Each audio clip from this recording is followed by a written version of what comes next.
पहले भी चुनाव हुए हैं, पंचायत भी हुई। मैं आपको बताऊंगा, गारंटियां तो और वादे तो भाजपा ने बहुत किए। मैं इस भारतीय जनता पार्टी से पूछना चाहूँगा कि इन्होंने कहा था कि हम भ्रष्टाचार को ख़त्म करेंगे, क्या ये आज तक कर पाए? इन्होंने कहा था हम काला धन वापस लेकर आएंगे, क्या लेकर आए? इन्होंने कहा 15-15 लाख हम लोगों को खातों में पहुंचाने का काम करेंगे, क्या इन्होंने पहुंचाए? इन्होंने कहा था हम 100 स्मार्ट सिटी बनाएंगे, क्या इन्होंने वो बनाने का काम करा? मैं आपको बताता हूँ, 5 समस्याएं नहीं, सैकड़ों समस्याएं आज सोना के अंदर। मैं अगर शिक्षा की बात करूँ तो हमारे 7 लाख आबादी वाली विधानसभा में एक कॉलेज नहीं है।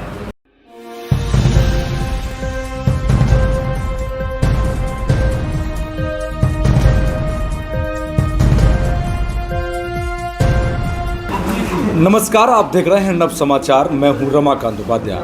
मेरे साथ आम आदमी पार्टी के गुड़गांव जिले के अध्यक्ष धर्मेंद्र खटनायक जी मौजूद हैं, जो कि पूर्व में पार्षद रहे हैं। आम आदमी पार्टी में निरंतर सोना विधानसभा के अंदर 2 साल से जनता के बीच या जनता के मुद्दों को उठा रहे हैं, सरकार तक उनकी आवाज़ को पहुँचा रहे हैं। अब समय विधानसभा चुनाव हरियाणा के अंदर है, 90 विधानसभा पर चुनाव आम आदमी पार्टी लड़ेगी।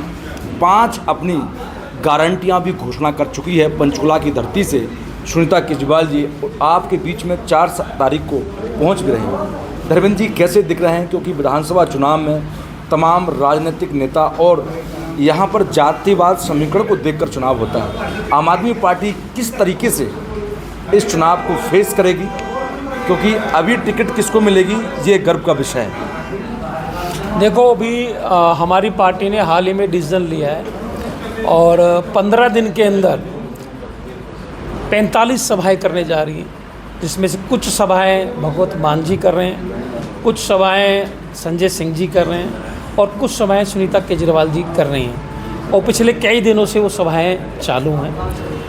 इन 45 विधानसभाओं में प्रोग्राम जो हो रहे हैं वो 2-2 विधानसभा के इकट्ठे हो रहे हैं। इनकी 15 दिन के अंदर हम तमाम हरियाणा के हर विधानसभा में पहुँचेंगे और हर विधानसभा में लोगों को अपनी पार्टी की जो 5 गारंटियाँ दी हैं उन गारंटी के बारे में बताएंगे और साथ में यह भी बताएंगे कि हमने पिछले 10 साल में दिल्ली के अंदर क्या काम किए हैं, दिल्ली की जनता ऐसा क्यों चाहती है कि वो हम बार बार आएँ। अभी फरवरी में इलेक्शन आने वाला दिल्ली का चौथा, दिल्ली की जनता ये भी चाह रही है कि चौथी बार फिर हमारी सरकार आए।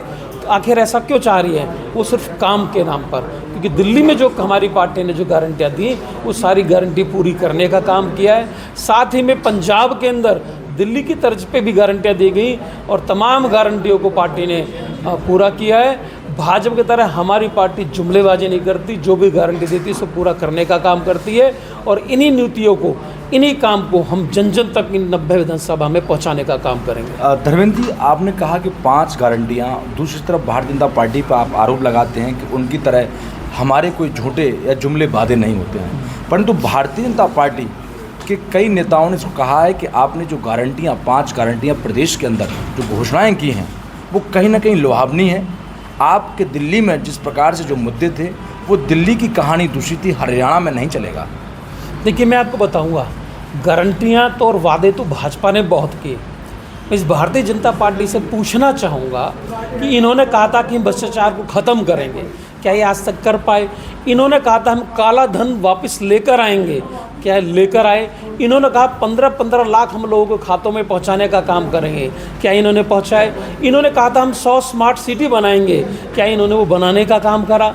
ये पार्टी जुमले की पार्टी है। हमारी पार्टी जो गारंटी देती है उसको पूरा करने का काम करती है।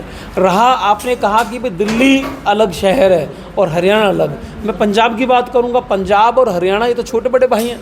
जब हम पंजाब के अंदर 24 घंटे मुफ्त लाइट दे सकते हैं, वहाँ के स्कूलों को अच्छा करने का काम कर सकते हैं, वहाँ पर हम मोहल्ला क्लिनिक खोल सकते हैं, वहाँ के अस्पतालों को अच्छा कर सकते हैं, तो हरियाणा में भी कर सकते हैं। हरियाणा में उज्ज्वला योजना लेके आए थे कि हम घरेलू जो बिजली है उसको 24 घंटे को करने का काम करेंगे। आज 10 साल हो चुके हैं, आज 10-10 घंटे कट लग रहे हैं, आज भी इनकी उज्ज्वला योजना कामगार नहीं है, लोग बिजली से त्रस्त हैं। और दिल्ली पंजाब में मुफ्त में बिजली देने के बाद भी 24 घंटे लाइट आ रही है, लेकिन हरियाणा में बिल भरने के बाद भी लोगों को 24 घंटे लाइट नहीं मिल पा रही है। लोग बहुत ज़्यादा परेशान हैं और लोगों को विश्वास होने लगा है। जब हम जन जन के पास जा रहे हैं, हम कॉलोनियों में जा रहे हैं, हम वार्ड में जा रहे हैं, तो लोग ये कहते हैं कि नहीं, हाँ आप लोगों ने दिल्ली में अच्छा काम किया है, आप लोगों ने पंजाब में अच्छा काम किया है। तो लोगों को ये बात समझ में आने लगी है, लोगों को विश्वास है।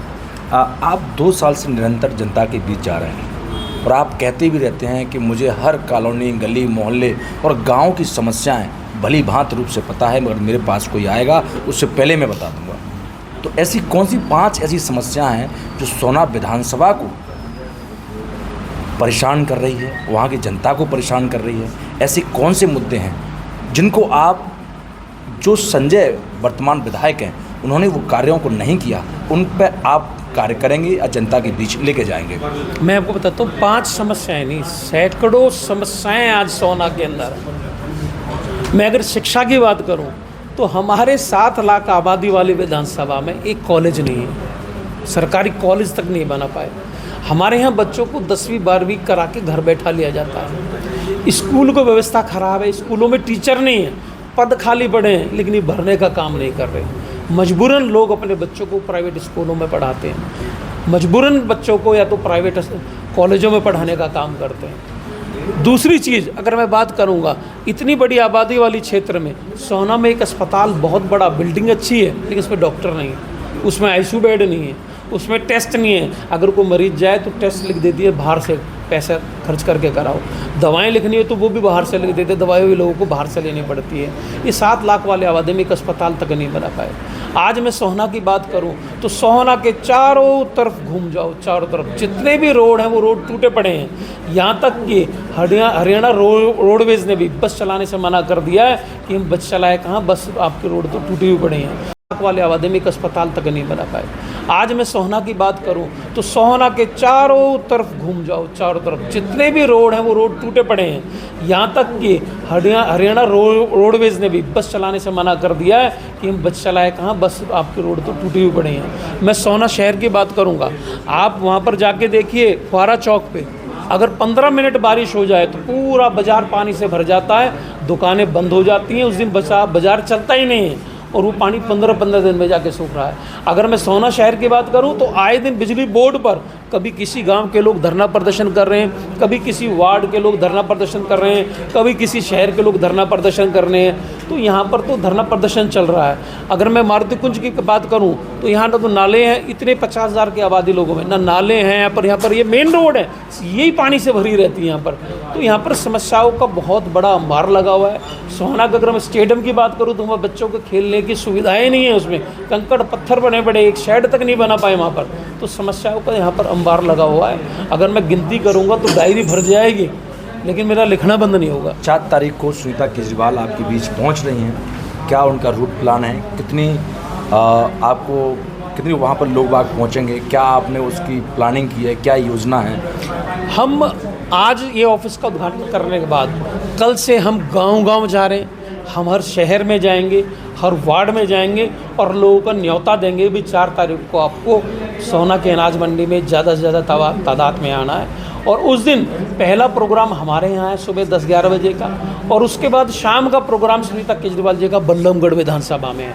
2 प्रोग्राम सुनीता केजरीवाल जी के हैं। और मैं सोहना की बात करूँ तो आप देखना उस दिन वहाँ पर मौजूद होंगे, क्योंकि लोग बहुत परेशान हैं भाजपा से। वहाँ पर लोगों का हुजूम होगा, लोगों की भीड़ होगी, क्योंकि लोगों के सामने ना ही भारतीय जनता पार्टी ना कांग्रेस अब विकल्प के रूप में उनको आम आदमी पार्टी नज़र आ रही है। धर्मेंद्र जी, आप निरंतर मेहनत कर रहे हैं, क्या लग रहा है कि आप इन राजनीतिक और दूसरी पार्टियां हैं उनके बीच में 2 साल से आप जा रहे हैं, लोगों से मिल रहे हैं, तो उनके सामने मुकाबला धर्मेंद्र खटाना कर पाएंगे?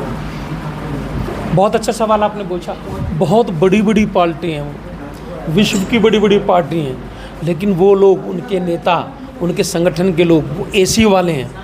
लेकिन आप हमारी पार्टी की बात करेंगे तो हमारी पार्टी का जो कार्यकर्ता वो एसी वाला नहीं, वो तो चाहे गलियों में पानी भरा हो, जूते भीगते हुए, चप्पल रगड़ते हुए चला जाएगा, चाहे आंधी आए, चाहे तूफान आए, चाहे गर्मी हो, चाहे सर्दी हो। हमारा कार्यकर्ता तो हर गली गली में और क्रांतिकारी है। हमारी पार्टी तो वहाँ जंतर मंतर से एक सैलाब निकल के आया वहाँ से।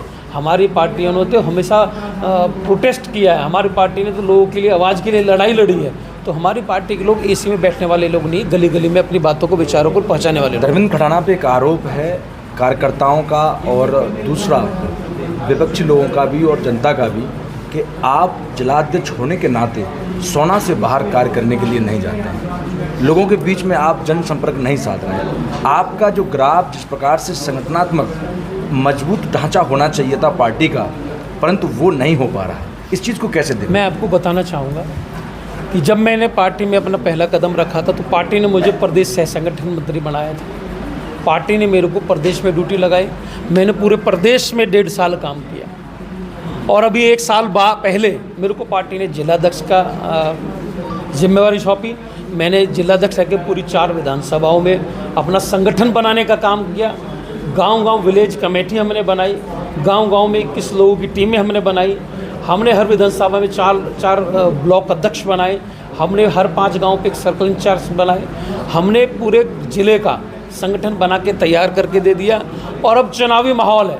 अब पार्टी ने मुझे आदेश दिया है कि अब तुम्हें चुनाव की तैयारी करनी है सोना में, तो सोना में हर गांव हर घर तक आपको जाना है। टिकट पार्टी दे वो वक्त बताएगा, लेकिन पार्टी ने मेरे को आदेश दिया है कि पार्टी की विचारधारा, पार्टी की गारंटी को घर घर पहुंचाने का काम करना है, क्योंकि मैं पार्टी का एक कार्यकर्ता हूं और मेरी पार्टी जहां भी ड्यूटी जैसी लगाएगी मैं वैसी ड्यूटी करने के लिए पार्टी के लिए तैयार हूं। हर गली हर दरवाजे को खटखटाने को तैयार हूँ। ठीक। धर्मेंद्र खटाना हमारे बीच में मौजूद, आज उन्होंने मारुति कुंज में कार्यालय का उद्घाटन किया है।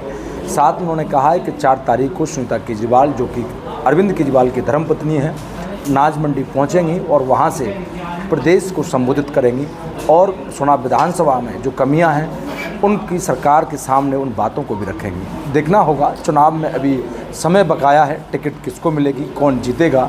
जब तक के लिए देखते रहें नव समाचार, बेबाक खबर हर समय। धन्यवाद।